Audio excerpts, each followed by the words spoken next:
Today on the show, I'm going to be telling you how I do what I do.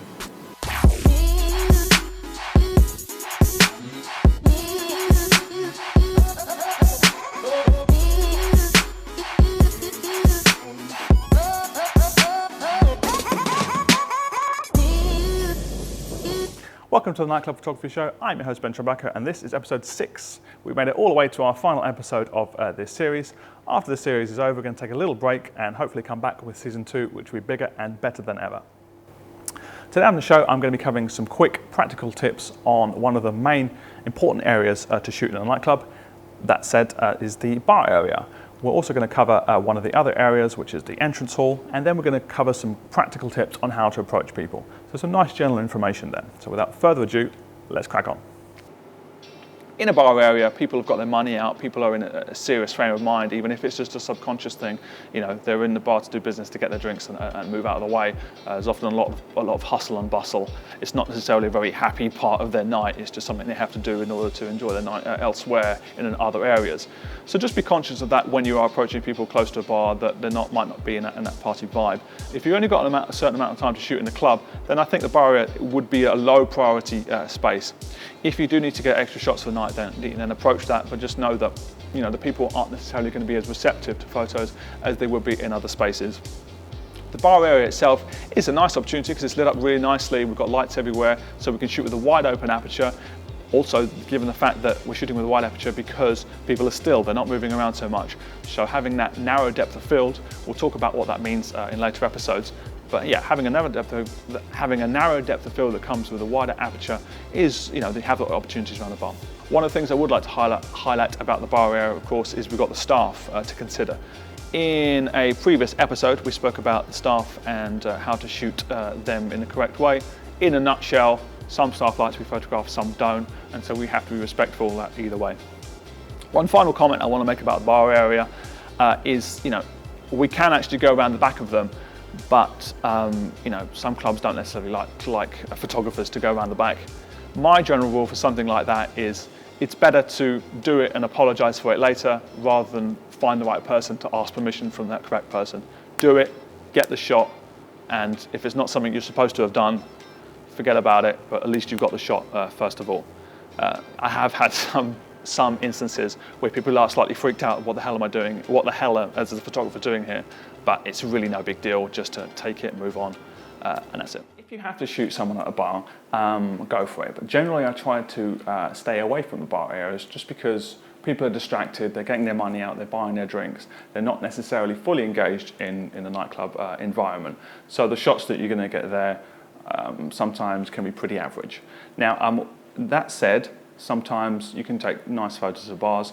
I'm going to show you now how not to take a photo of a bar by approaching in a completely bad way. Okay, so for this demonstration, I'm going to be using my friend Ariel. What I'm doing here is I'm approaching from behind her. She has no idea I'm coming. I put my hand on her, and straight away I'm photographing, and I'm getting slapped.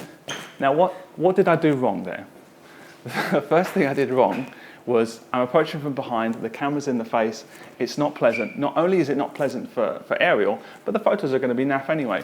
Taken by surprise, she's not impressed. What's far, far better is to approach, again, not totally from the front, because that's also confrontational. If I'm going like this, that's also not great.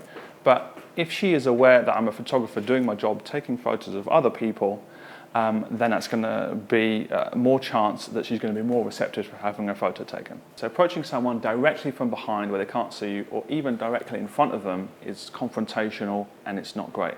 What's far better is to approach them from the side, make eye contact before you're going to be approaching that person, and then approach with confidence, approach with a smile. You're much more likely to get a nice photo at the end of the day and a much happier customer. Thank you for that demonstration, Ariel. That was very good of you. I would like to point out at this point that in all the years of doing this, I've never actually been slapped, and that was just a demonstration. So I do want to make that clear that even in the early days, don't worry about that. Most people are friendlier than Ariel has demonstrated to us today, but it just goes to show that if you treat people with respect and don't approach in an overly aggressive way, then nothing bad is going to happen, and it's a much healthier way to do things. Similarly to the bar area, the reception area is a place I stay away from because, you know, people aren't in that party vibe yet. They're dealing with their money. They're, you know, serious faces on. It's just best to avoid it, especially if you've got to prioritise certain shots to take in a nightclub. This is an area I stay away from. Okay, for my next demonstration, I'm going to show another little secret I picked up, and that is how to treat people in a club. Today we're in a day club, so it's a little bit different from normal. But let's try this again. So I have my friend here, Ariel, who's going to help us demonstrate this. So I'll walk up to a person. We're going to take a photo of that person. We've already made contact, and we're taking the photo. 1, 2, and we've got enough time. There aren't millions of people around. I've got enough time to show the person the shot. No, she doesn't like the shot. What do we do now? Okay, no problem. I can do better. I'm going to delete that shot in front of her. Big smile. She's happy that I'm not here to steal a shot from her and move on to someone else. I want the clients to be happy, so I'm totally happy to delete my shots. Okay. And then what we're going to do now is we're going to do it better. So here, pose for me. 3, 2, 1, and again 3, 2, 1. We're given a variation of the angles. We're changing it up a bit between shots. We're taking a couple of shots, and again we're showing her much nicer, much nicer. She's happy. I'm happy. That's a much healthier way of doing things. Now for another demonstration that's quite different.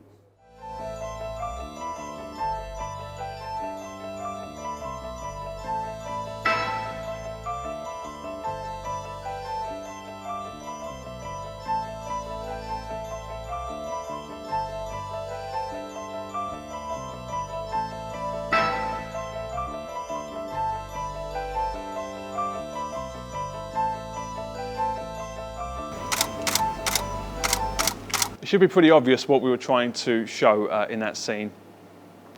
Basically, if someone is on their own, if they're isolated, if they're on their phone minding their own business, we really need to be respectful of that and just leave them alone, okay?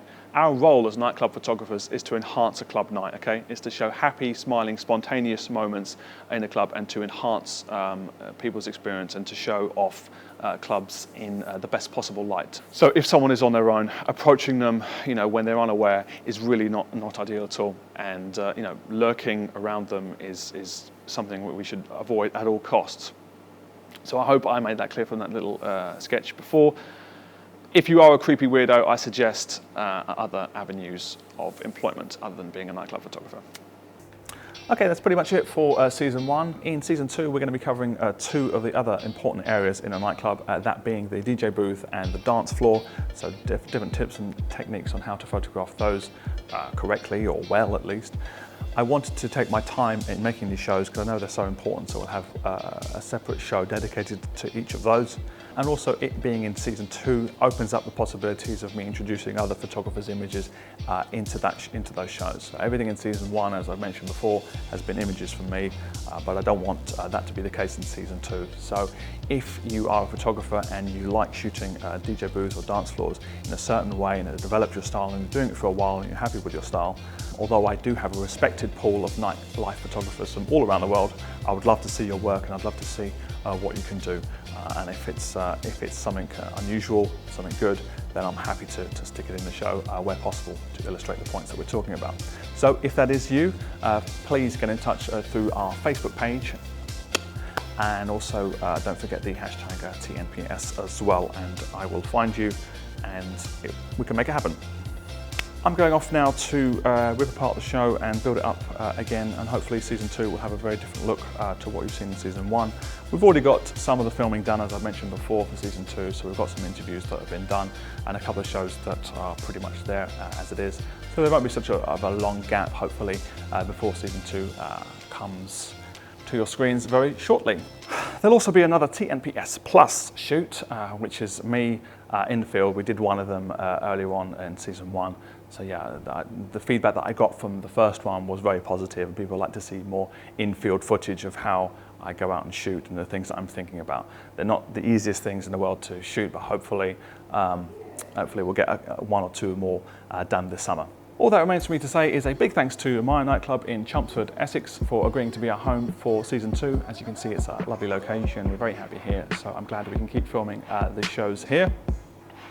Many thanks to everyone who has subscribed to the episodes so far. Oh, and just one more thing. If you're in two minds about subscribing, do it! Just do it!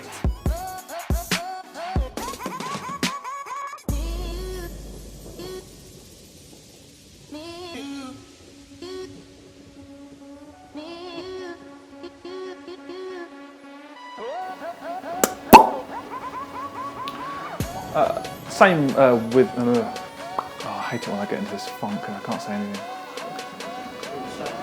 Yeah, I could do with a slap. I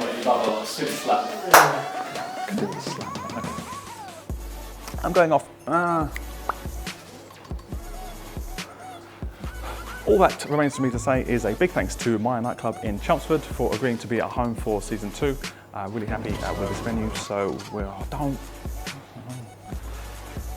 stupid EE, an EE text message, all right in the middle of a take. Thank you, EE. Camera 2, speed, thank you. Oh, don't, only one of us can do it, or else I get too close. So annoying.